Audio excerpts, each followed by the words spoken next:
கார்த்திக் ரேவதி சீரியலில் என்ன நடக்க போகுதுன்னு பார்க்கலாம். வாங்க வீடியோக்குள்ள போகலாம். மருது அவங்க அடியாளுங்களை வர வச்சிருக்காங்க. அடியாள் ஃபோட்டோவெல்லாம் நிறைய எடுத்துகிட்டு வந்து வச்சிருக்கேன். இந்த தடவை சரியான வேட்டை தான். இதோ இந்த வீடியோவை வெளியிட்டோன்னா ஏகப்பட்ட காசு வரும்னு சொல்லி மருதுகிட்ட கொண்டு வந்து கொடுக்குறாங்க. அப்போ மருது சொல்கிறாங்க, டே இந்த பிஸ்னஸை இன்னும் பெருசாக வளர வைக்கணும். நிறைய ஹோட்டல் ஹோட்டல் துணிக்கடை ஏன் பப்ளிக்லேயும் சில இடங்கள்ல இந்த வீடியோவை வைக்கணுங்கிறாங்க. மருது அதுக்கு என்ன தலை செஞ்சுட்டா போச்சு, கொஞ்சம் பணத்தை அள்ளி இறங்கி நாங்கள் பார்த்துக்குறோங்கிறாங்க. மருது வேண்டிய பணத்தை அந்த ரவுடிங்களுக்கு கொடுத்துட்டு இருக்கும்போது இங்கே வெளியில் போலீஸை கார்த்தி கூட்டிகிட்டு வந்துட்டாங்க. கூட்டிகிட்டு வந்து, சார் இந்த குடோன் தான் இருப்பாங்க போல இருக்குங்கிறாங்க. ஆமாம் கார்த்தி, இங்கே பார்த்தீங்களா சிசர் குடிச்சிட்டு போட்டிருக்கானுங்க, இப்போ தான் குடிச்சிருக்கானுங்க, அநேகமாக இன்னும் உள்ளதாக இருப்பானுங்களா இருக்கும், நாங்கள் போய் பார்த்துக்குறோம் அப்படின்னு சொல்லிட்டு அவங்க எல்லோரும் உள்ளே போகிறாங்க. உள்ளே போய் பார்க்கும்போது ஏதோ சத்தம் கேட்குதுங்கிறாரு மருது. அது ஒன்றும் இல்லை, ரொம்ப நாள் பழைய கட்டிடம் மச்சா, பெருச்சாலி தான் இருக்கும் அப்படின்னு சொல்கிறாங்க.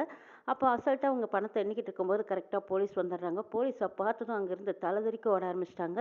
அப்போ போலீஸ்கிட்ட இருந்து தப்பிச்சிட்டாங்க. இங்கே கார்த்தி சரி இவங்க பார்த்துக்குவாங்க அப்படின்ட்டு கார் எடுக்கிறாங்க. எடுக்கிற நேரம் பார்த்து கரடி வேஷம் போட்ட மாஸ்க்கை போட்டுக்கிட்டு எதிர ஓடி வராங்க. வந்த வேகத்தில் கார்த்தியோட காரில் பட்டு மோதுறாங்க. இருந்து வந்தவனாச்சு, இவனை விடக்கூடாது, அந்த கூட்டாளியில் ஒருத்தனா தான் இருப்பான்னு சொல்லி கார்த்தி இறங்கி போனதும் அப்படியே அவனோட முகத்தில் 4 குத்துறாங்க.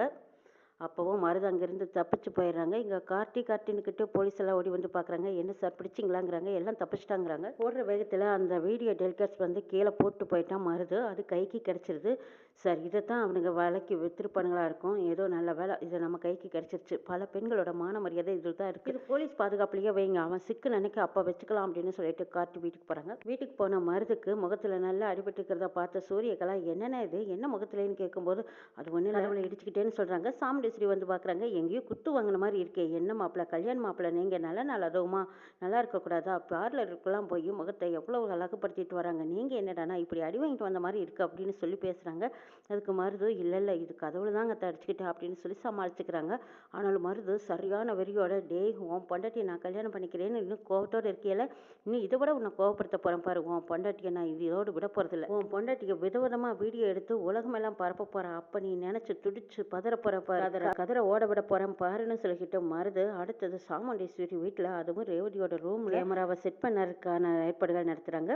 இங்கே பார்த்தா ரேவதி ரொம்பவே வெக்கப்படுறாங்க. ஜன்னல் வழியாக எட்டி பார்த்துட்டு இருக்காங்க. அப்போ ரோகிணி சுவாதி 2 பேரும் வந்து, என்னக்கா அங்கே என்ன எட்டி பார்க்குறேன்னு கேட்குறாங்க. இல்லை எங்கள் எம்டி சார் வருவாரான்னு பார்த்துட்டு இருக்கேங்கிறாங்க. ஓ எம்டி சார் வருவாரா உனக்கு ரேவதி, எம்டி சார் இந்த விசேஷத்தில் கலந்துக்கணும்னு உனக்கு ஆசையாக இருக்குதாங்கிறாங்க. ஆமாக்கா எனக்கு ஆசையாக தான் இருக்குது. ரெஜிஸ்டர் ஆஃபீஸில் எனக்கும் அவருக்கும் கல்யாணம் பண்ண போகும்போது தடுத்து நிறுத்துறது கூட எம்டி சாராக தான் இருக்குங்கிறாங்க ரேவதி. எப்படி சொல்கிற அப்படின்னு ரோஹிணி கேட்குறாங்க. ஆமாக்கா நான் அவர்கிட்ட சொல்லிட்டு தானே வந்தேன், அதனால இந்த கல்யாணம் நடக்கக்கூடாதுன்னு அவர் நினச்சிருப்பார் போல இருக்கு. அக்கா எனக்கு என்னமோ அவர் என்ன விரும்புகிறாரோன்னு எனக்கு தோணுதுக்காங்கிறாங்க. ஏன் நேரடியாகவே கேட்டுற வேண்டியதானே அப்படின்னு சொல்லி சிரிக்கிறாங்க. ஐயோ எனக்கு பயமாக இருக்குது அப்படிங்கிறாங்க ரேவதி.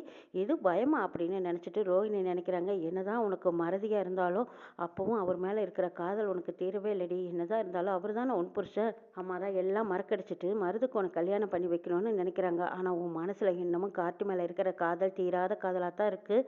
சரி என்னதான் நடக்குதுன்னு பார்ப்போம். ஆனாலும் இன்னைக்கு எம்டி சார் வர்றாருன்னு சொல்லும்போது கண்டிப்பாக கார்த்தி ஏதாவது ஒரு பிளானோட தான் வருவார் அப்படின்னு நினச்சிட்டு இருக்காங்க.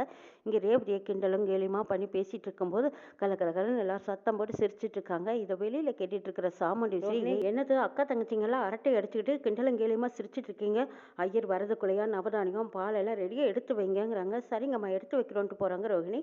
ரேவதி ஜன்னல் வழியாக உங்கள் எம்டியை வெல்கம் பண்ணுறதை விட்டுட்டு வாசலில் வந்து நின்று அவர் வரும்போது வெல்கம் பண்ணுங்கிறாங்க.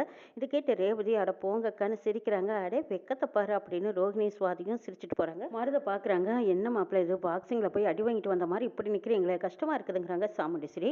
நல்லா கேளுங்கத்தேன்னு சூரியகலா சொல்லவும், பேசாமல் அமைதியார், அத்தை ஃபீல் பண்ணுறதுல நியாயம் இருக்குது, ஆனால் நீ ஏன் ஏற்றி விடுற, பேசாமல் அமைதியாக நில்லு அப்படின்னு சொல்லி மருது சொல்லவும், பார்லரில் போய் பேசியலெல்லாம் பண்ணிக்கிட்டு முகத்தை பளிச்சுன்னு வச்சுட்டு வருவேன்னு பார்த்தா நல்லா இருந்த முகத்தையும் காயப்படுத்திட்டு வந்து நிற்கிற, என்னமோ பண்ணுங்கிறாங்க. போது நிறுத்து அப்படின்னு சொல்லும்போது, சரி இன்னுக்கே உன் வாழ்க்கையில் ஒரு சந்தோஷமான விசேஷம் நடக்க போகுது, மகிழ்ச்சியாக இருன்னு சொல்கிறாங்க சூரியகலா. வெளியில் பார்க்கும்போது கார் ஒன்று வந்து நிற்கிது. காரை பார்த்ததுமே ரேவதி துள்ளி குதிச்சுக்கிட்டு, அம்மா எங்கள் எம்டி சார் வந்துட்டாருமா அப்படின்னு சொல்லி நிற்காம ஓடுறாங்க. அடியே ராஜராஜன், மயில்வாகனம், ரோகிணி சுவாதி எல்லாருமே ஓடுறாங்க. போனதும் கார்த்தியா வரவேற்கிறாங்க. வாங்க சார் உங்களுக்காகத்தான் எதிர்பார்த்துட்டு இருந்தேங்கிறாங்க ரேவதி. அப்போ சாமுண்டேஸ்வரியும் வந்து நின்றுட்டு இருக்காங்க. சூரியகலா பார்த்துட்டு, ஐயோ இவன் கண்ணில் பட்டுட்டோம், அவ்வளவுதான் முடிஞ்சது கதை, பழைய விஷயங்களெல்லாம் நான் எப்படி மறக்கலையோ அதே மாதிரி இவனும் மறந்துருக்க சான்ஸ் கிடையாது. ஐயோ இவன் முன்னாடி போய் நின்னோம், இவன் பார்வையில் நான் பட்டுட்டேன், சிங்கத்தோட வாயில் ஆட்டுக்குட்டி மாட்டின கதையாக போயிடும், இவன் பார்வையில் மட்டும் இப்போதைக்கு சிக்கவே கூடாது, கொஞ்சம் மறைஞ்சிருந்து பார்க்கலாம் அப்படின்னு சூரியகலா தலைமறைஞ்சு நிற்கிறாங்க. சூரியகலா ரேவதியை பார்க்குறாங்க. ரேவதி கார்த்தியை பார்த்து அப்படி சிரிக்கிறத பார்த்துட்டு, என்னது ரேவதி அவனை பார்த்து இப்படி வளையிற வாயெல்லாம் பல்லா சிரிச்சு நிற்கிறாளே, ச்சீ இவளுக்கு இவன் மேலே இன்னும் அன்பு பாசம் இருக்கும் போல இருக்கு. எப்படியோ கல்யாணத்தை பண்ணி வச்சதுக்கு அப்புறம் நம்ம வேலையை காட்ட வேண்டியதான் நினச்சிட்டு இருக்காங்க சூரியகலா. இங்கே சாமுண்டீஸ்வரி ரேவதிக்காகவே கார்த்தியை வரவேற்கிறாங்க. நான் கூப்பிட்டதையும் கரெக்டாக பந்தல் கால் நடுறதுக்கு 5 நிமிஷத்துக்கு முன்னாடியே வந்து நிற்கிறீங்க. இந்த ஃபங்க்ஷன் முடிகிற வரைக்கும் கூடவே இருந்து எல்லாமே பார்த்துட்டு போங்கன்னு சொல்லி சாமுண்டீஸ்வரி கிண்டலாக பேசிகிட்டு இருக்காங்க. இதை பாருங்கள் சார், பந்தக்கால் நடுறதே எங்கள் வீட்டில் ரொம்ப விசேஷமாக இருக்கும். இதை நீங்கள் கண்டிப்பாக இருந்து பார்த்தே ஆகணும் சாமி. சீக்கிரமாக பந்தக்கால் நடுற ஃபங்க்ஷனை ஆரம்பிங்கிறாங்க. ஐயரும் சரிங்கம்மா இப்போ ரெடி பண்ணிட்டேங்கன்னு சொல்லிட்டு இருக்காங்க. ரேவதி கார்த்தியை அறிமுகப்படுத்தி வைக்கிறாங்க. அப்போ இதுதான் எங்கள் மாமா மயில்வாகனம்னு சொல்கிறாங்க. அடடா சகலை எனக்கு தெரியாத என்ன சார், வாங்க சார் அப்படின்னு பேச்சை மாற்றுறாங்க. இப்படியே இவர் தான் என் மாமனார் அப்படின்னு ராஜராஜனை சொல்லும்போது, அட மாப்பிள்ளை வாங்க அப்படின்னு சொல்லிட்டு மாப்பிள்ளை என்ன அறிமுகப்படுத்தி வைக்கிறாங்க பாருங்க அப்படின்னு ஒருத்தருக்கு ஒருத்தர் பேச்சை மாற்றி பேசிகிட்டு இருக்காங்க.